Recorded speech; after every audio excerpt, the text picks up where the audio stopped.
week is just dragging by. It is Hump Day, Wednesday, August 20th, 2025. I am Peaches. If you want to get a hold of me, you can over at 208-535-1015. It was just yesterday.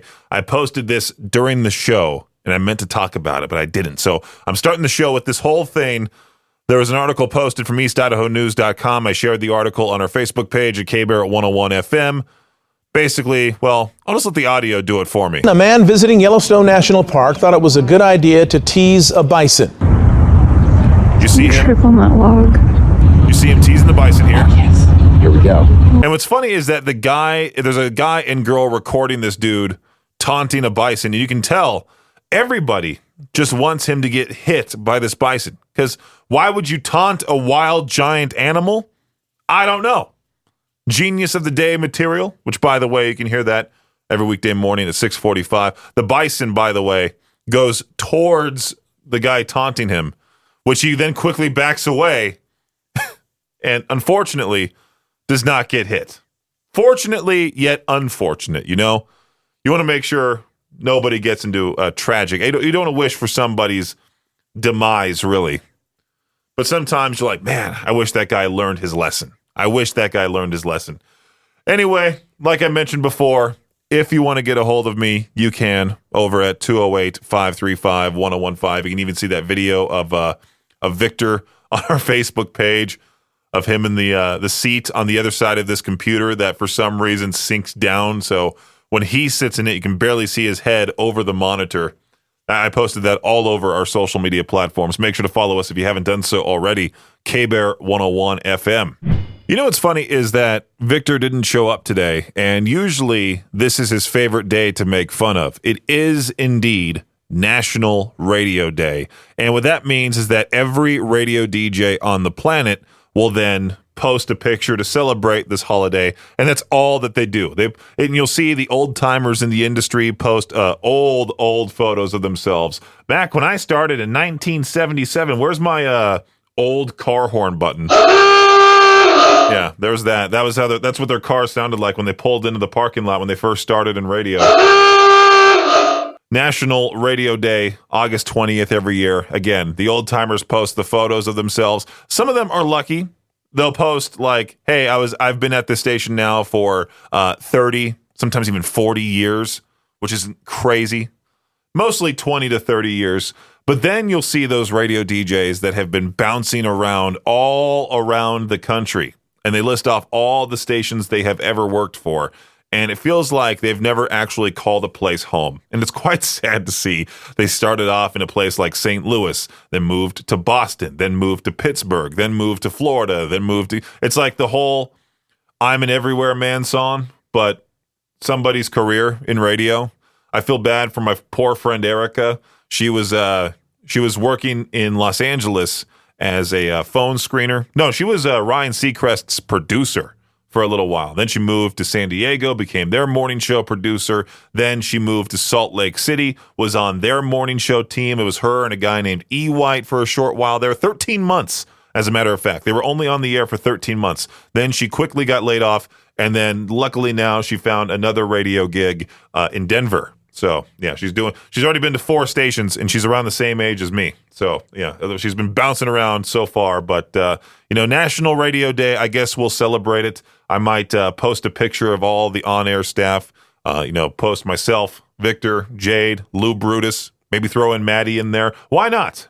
Yesterday, for To Peach Their Own, I thought the radio prep gave out a great question. It was like, what's the smallest, dumbest purchase you've ever made that brought you just ridiculous amounts of joy? And now today, it's repeating a question I have asked before. What's a phrase people use these days that you just can't stand? And there's a lot of them for me. There's a lot of phrases that I just absolutely hate. Like, it is what it is. Or hunker down with the bootstraps, all that workplace jargon. That sucks. That's one of the dumbest things I can ever hear. Let's see what people have to say in this thread. Coworkers calling each other work wife or work husband. Sure, doesn't necessarily bother me all that much. Let's unpack that. Instantly makes me feel like I'm in a therapy session I didn't sign up for, and not in a good way. Gross. My tombstone is going to read, for the last time, it's I couldn't care less, not I could care less. Because if you could care less, you could still care less, you know? Tell me you know nothing about insert topic here without telling me. The one that's been kind of bugging me recently, and it's also listed here, is the I was today years old when, or the other phrase that was like, what was it? Oh my gosh, you guys, I'm obsessed, and then goes into some product that they're just, paid to talk about. Broke the internet. Didn't that start with Kim Kardashian when she was on the cover? She was on the cover of some magazine, and it said Kim Kardashian broke the internet. I think that was the first time it was ever really used. There's a few in here that I'm like, these are just regular, everyday phrases. Not gonna lie, to be honest. And then it goes into some Gen Z crap like aura farming, skibbity Ohio Riz. This ick, irregardless. I don't think I've ever heard anybody actually say irregardless, ever. But this might be my to each their own question, just because there's so many answers people can give. What's a phrase people use these days that you can't stand? If you see it pop up in the K-Bear group, that will be the official to each their own question. Peach's Pip Party on K-Bear 101. I have never flown on United. I think I've flown on Delta like once or twice back when Idaho Falls Regional only had flights with Delta to go back to Southern California through. I think that was before Allegiant came on board and was like, hey, we now do nonstop flights to Southern California. So then ever since then, I've been using them. But Delta used to have to do that layover in Salt Lake, and I would have to do my best sprint across that entire airport because it would be like a 30-minute layover. And then sometimes, the flight from Idaho Falls to Salt Lake City might be a little late, so it ends up being a much shorter layover. And then I have to just sprint across like 2 football fields to get to my next gate and get on that next flight back home. And it would also suck on the way back. It would be so much longer on the way back too. Like for some reason, there would always be a delay in between Santa Ana to Salt Lake. And then I have to wait like 4 hours in the Salt Lake airport. I could have just driven back to Idaho Falls faster, But people who have flown United and Delta might be able to sue both airlines just because they were promised a window seat. And turns out, well, their window seat had no window. Yeah, there was that. This company said, yeah, this can become class action lawsuits against both airlines. I mean, to me, the window is not a big deal. The window seat, not necessarily the best fit for me. It's not the best when I have to sit next to some parent and their young kid, and then the other parent and the other young kid is on the opposite side. And then the young kid gets the window seat and they leave the window open. And it's one of those flights where the sun comes in through the window and it glares right into my face. And it's like, I'm trying to watch a movie. And I could reach over and shut the window, but could you imagine me just reaching over, shutting this tiny little window? This kid wants to just stare outside. And I'm like, no, thanks. I'm trying to watch my movie here, something is probably bad for a sport when the owners and the players both support getting rid of it. The NBA and the NBPA both support proposals in a couple of states that would restrict prop betting, which is the kind of wager where fans could bet money on the points totals and other personal statistics for a player in a game. An NBA spokesperson said, protecting the integrity of our game is paramount, and we believe reasonable limitations on certain prop bets should be given due consideration. And a spokesperson for the National Basketball Players Association said the union was concerned that prop bets have become an increasingly alarming source of player harassment, both online and in person. I've talked about this before. Players receiving like death threats via a DM, just because they didn't score 20 points, they scored 18. That type of thing. The NFL's domination of popular culture just took another step forward as the league partnered up with Crocs to launch a new line of team-themed shoes. About half of the teams will be available in about a month, with the other teams being released later in the year. And reportedly, the designs vary. Some are sleek and subtle, if not fancy. Others, like the Bears' clawed toes or the Vikings' horned heels, look more like a Halloween costume, but fun to wear at least, right? I want to own a pair of Crocs. I want a pair of Crocs just as a lazy shoe, the type to where I can quickly put them on and just walk out to the garbage, throw my trash away, come back in, take them off, that type of thing. NASCAR fans might see their favorite drivers behind the wheel of trucks more often starting next year. NASCAR officials are discussing what does it say? Discussing a change to the rule that limits Cup Series drivers with more than 3 years of experience to just 5 races in the Xfinity Series and the Truck Series.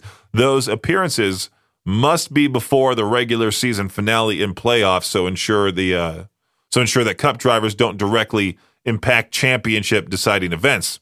NASCAR President Steve O'Donnell said, "We're going to look at who is able to race in the series in the future, as well, and maybe make some changes down the road. We're looking at a lot of things over the offseason and talking to a lot of the teams and drivers." That does it for your Shot Clock Sports Update right here on K-Bear 101.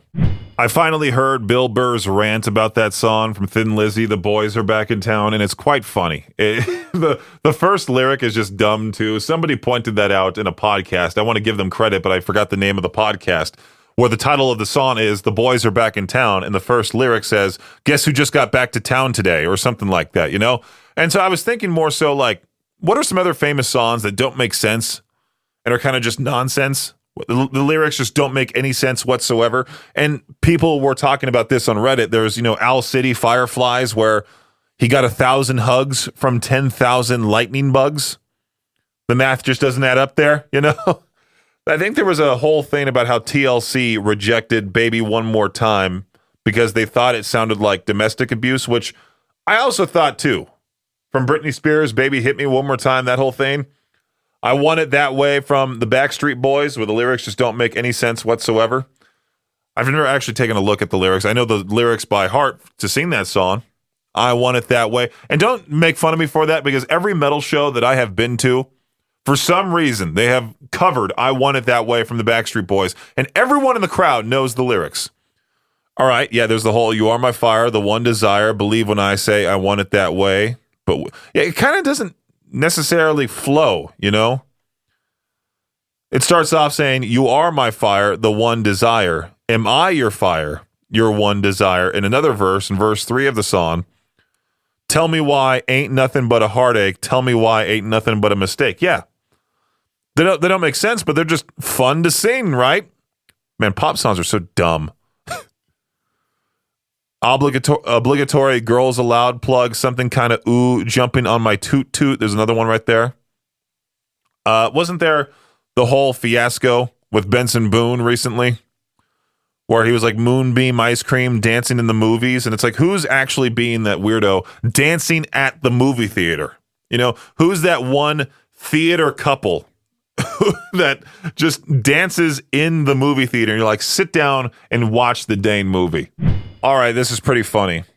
Police on Vancouver Island say the roadside checks set up for a Nickelback concert this month resulted in 142 breath demands and got rid of 18 alleged drunk drivers.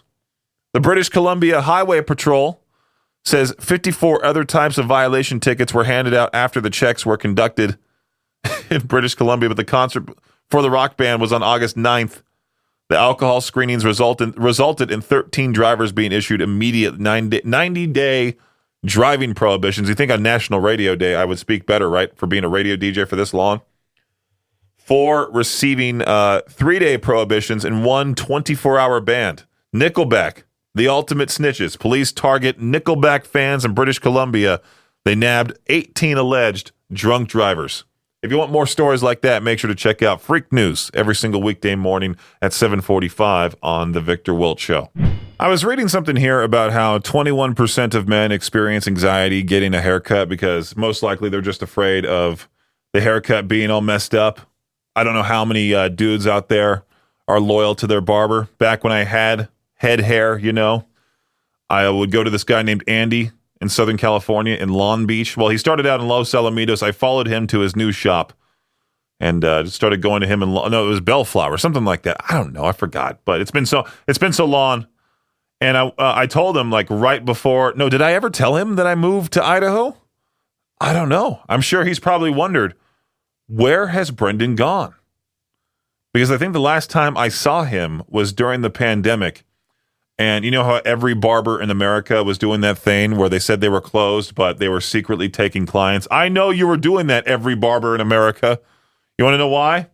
Because I saw it for myself. I was even one of those customers. It was like the Prohibition era where it was outlawed to have haircuts in places like California where the COVID rules were strictly enforced, you know. I had to walk in through the back door of the shop and look left and right so nobody saw me, like the COVID police would have seen me and arrested me for getting a haircut, because I would have gotten sick, you know, if for just simply getting a haircut. I wouldn't have gotten sick for standing up in a restaurant. No. Wasn't it like the whole thing where, no, that was like walking one way down a grocery store aisle? That's what you had to do. At least that's what you had to do in strict Southern California, you know. So that's the last time I think I saw my barber, Andy. And now that I have no hair on my head, he's going to be real sad. Maybe I should just go visit him. But wouldn't that be weird to show up to a barber shop as a bald guy and be like, "What's up, Andy? Great to see you. It's been a good amount of years. I am now living in Idaho and I'm bald." Yeah, that type of thing. Oh, man. Peach's Pit Party on K-Bear 101. Did you ever watch The Biggest Loser? The show about fat people just losing weight, right? My family and I used to watch that. We used to watch The Biggest Loser, American Gladiator, Survivor together. It was a whole thing. We would DVR it, and then we would spend a night just watching our shows. And I think my dad ended up just giving up on The Biggest Loser just because it was a bunch of fat people just crying that they didn't lose 15 pounds in 1 week. They were supposed to lose 20, that type of thing. And then there would be like these very obviously advertised little pieces of the show where it's like, "Hey guys, for lunch today, maybe we should try the Subway Fresh Fit Sandwich." Who's going to say that in any conversation? They're just going to say, "You know what? Let's go get Subway," and leave it as that, right? Well, Jillian Michaels, one of the trainers on the show, she's now publicly criticizing the Netflix docuseries Fit for TV, The Reality of the Biggest Loser. They're talking about, well, the whole show is about The Biggest Loser, and there were some claims in that docuseries that the show never gave its contestants caffeine pills, weight loss drugs, anything. They were all natural, natural. But supposedly Jillian's like, "Well, I have here evidence that we gave them tons of stuff." Jillian Michaels shared 2009 email exchanges showing that Bob Harper, the other trainer on the show, and the show's producers were involved in discussions about providing fat burners to contestants. She also addressed that, supposedly Bob Harper is in the docuseries, and he had a heart attack a couple years back. I say a couple years, it was probably like 10 years ago. I don't know how long ago it was. He had a heart attack, and then supposedly Jillian ghosted him, apparently. But Jillian's like, "Well, I got receipts of that too. I have text messages I have sent to Bob that he never responded to." And TMZ also has the shopping list, and there's organic dark roast, Starbucks grounds, and a bunch of different teas full of caffeine that they brought to the contestants. So, I mean, clearly Jillian is like, "Hey, this whole docuseries is dumb and full of lies." So I feel like also in a way she's providing a spotlight to the docuseries, because if it wasn't for her, I would have never heard about it. And even if I saw it pop up on Netflix, I wouldn't care to watch it. Now that I know it's full of lies, maybe other people will dive deep, and who knows? This is just putting a major spotlight on a dumb docuseries. Peach's Pit Party on K-Bear 101. I was diving deep into this story here about prisoners on work release from a Western Australian prison. They've been accused of stealing and eating guinea pigs from a nearby animal shelter. Yeah. There was this illicit trade in the pet's meat that began when inmates at this prison were told that the meat was tasty. Don't they eat guinea pig in South America? It's called a cuy, something like that, C-U-I. The animals were at the shelter after their former owners surrendered them to be cared for and hopefully rehomed. Well, now they're inside a prisoner's stomach, you know what I mean? A prison staffer then discovered a guinea pig carcass in a fridge. This investigation was launched. I'm sorry that I'm talking about this. I'm sure you're probably disgusted. Going, ew, why would you talk about that for, Peach? Sorry. I was just looking into it. I'm a guinea pig fan myself. What sucks about guinea pigs is that they only live 2 to 4 years. I think guinea pig lifespan 5 to 7. Sorry. I was off only by a little, but 5 to 7 is really not all that long. We had Carmel. That was our guinea pig in my parents' place. Thought she was a guy the entire time. Turns out it was a girl. Poor guinea pig. Poor Carmel. She was awesome, too. Like, she would speak loudly if she wanted something. You can hear their squeaks and all of that. I couldn't imagine eating a guinea pig. Now they're all investigating because that one police officer, that one prison staffer found a guinea pig in the fridge. I wonder if there was that one prisoner that accidentally left it there. Sure enough, ruined the entire thing, and now they're just hating on that one guy. Another one of those stories popped up again where a library book has been returned after 82 years of not being at the library. The last time it was checked out was how long ago? Well, I don't want to do the math. No, it was checked out in July 1943 and returned this past June from a person in Oregon. So they did the math. Turns out that the fine for overdue books back then was 3 cents a day. Not accounting for inflation, the penalty would amount to nearly $900. 3 cents in 1943 amounts to 56 cents in today's money. So that would add up to more than $16,000. Now, does the library ever send that bill and say, hey, your grandma checked out this book years ago, and now you are the one who has to pay for it? What was the book called again? Something like All About the Family. Like, yeah, the book is Your Child, His Family, and Friends by marriage and family counselor Francis Bruce Strain. Cool. I don't know why these stories make the news. Library book returned after 82 years. Note says grandma won't be able to pay for it anymore. Well, most likely grandma's dead. And so, again, the library book gets returned, and then sure enough, yippee, there we go. It's back where it should be. The end. A Kentucky woman is learning the hard way that revenge is expensive. Stephanie Carlquist allegedly went full country music fantasy on her ex's car. You know that classic from Carrie Underwood, Before He Cheats. We're talking glitter in the vents. She put glitter in the air conditioning vents, a cracked windshield, and rear view mirror, busted radio screen, salt in the engine. The total damage, $12,500. Total loss, probably her dignity. Her ex says she'd even slashed a tire before.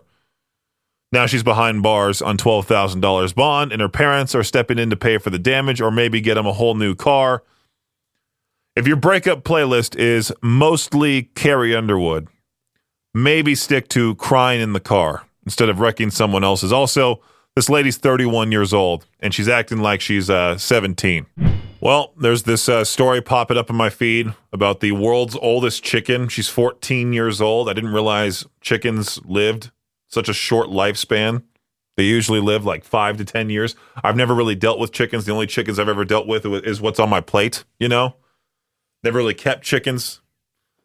I think my friend Zach, he just moved to Tennessee. He wants to have chickens because he wants to, for some reason, do that. I don't know. I don't know many people that own chickens, to be quite honest with you. But her name's Pearl, the world's oldest chicken. She's 14 years old. She's survived what life has thrown at her. Chicken pox, pneumonia. She also has arthritis that makes her tilt her body to one side. Her best friend's a mop, apparently. That's what it says. Her arthritis tilts her body to one side, and her best friend is a mop, whatever that means. Cool. Neat, right? Whole article about her. She was awarded the Guinness World Record for the world's oldest chicken. Shout out to Pearl. You did it. You outlived all of your friends and everything, and now you're just this sour old chicken.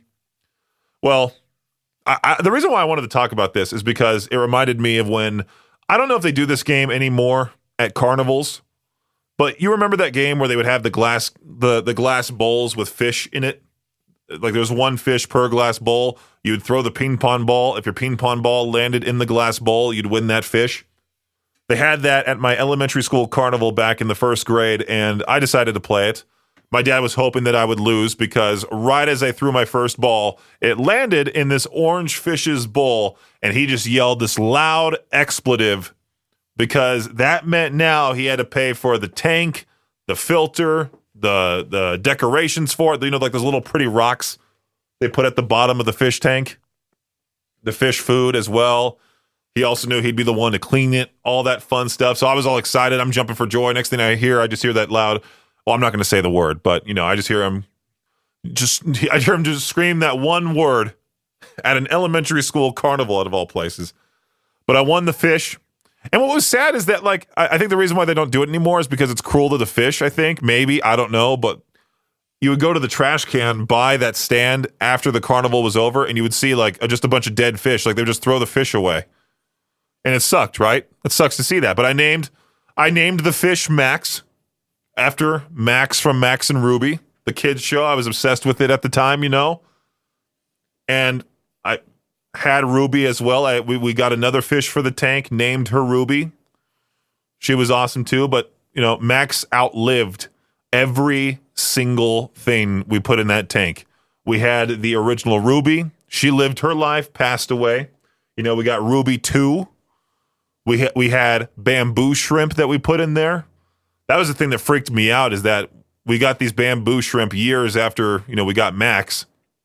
And those bamboo shrimp do not live long whatsoever. What are their lifespans? Bamboo shrimp lifespan 1 to 2 years. Yeah, they don't live it long at all. So this bamboo shrimp died, right? And then Max is eating it. And I just, the second I saw that, I went, how could he do that? How could he eat our little bamboo shrimp? I literally just found out they only live 1 to 2 years. No wonder that thing died so fast. Jeez. But yeah, Max outlived those bamboo shrimp. He lost all of his coloring, lost his fins, and he just swam around. And then finally, after like 14 years of being alive, Max finally passed away, and we buried him in the backyard. But Max was awesome. Just outlived everything. Super long lifespan Max, the wonder fish. So I have no idea on how this works. This guy has been blind since he was 13 years old. And, well, he finally now is able to see again through his tooth. Is the tooth in where his eye should be? Is it in his mouth? Because I was just thinking, I'm hoping that it's in like where his eye should be, but it could be in his mouth. It would be funny if he just like had to open his mouth every single time to see, but then like his eye would see everything that happens in his mouth. Wouldn't that be kind of gross? This guy in particular, he was, like I mentioned, he went blind when he was 13 years old. He's had about 50 procedures done to try to get his vision back. Finally, he has it back. But some emotional stuff here. When he said him and the doctor made eye contact, they just both burst into tears. Supposedly, this has been like a surgery that was developed back in the 1960s. It's a last resort for people with severe corneal blindness. It involves removing a patient's tooth, inserting a plastic lens into it, and then stitching the whole thing into the patient's eye socket. There we go. Okay, there's the part. I was just thinking like at a random front tooth, he was all of a sudden able to see, open his mouth like one of those like monsters type thing. It just reminds me of the that monster from Pan's Labyrinth.